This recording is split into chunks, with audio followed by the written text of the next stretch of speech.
কিরে নীলা, তুই আজকে এত চিন্তিত কেন? মন ভালো নেই রে, সামনে তো আমাদের পরীক্ষা। পরীক্ষা হয়েছে তো কি হয়েছে? আমার এক সাবজেক্টে একটু সমস্যা রে। আমাকে বল, তোর কোন সাবজেক্টে সমস্যা? আমার গণিতে সমস্যা।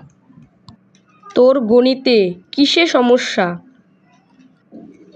আমার বীজগণিত অঙ্কে সমস্যা। আমার খাতায় সব অঙ্ক তোলা আছে, তুই নিতে পারিস।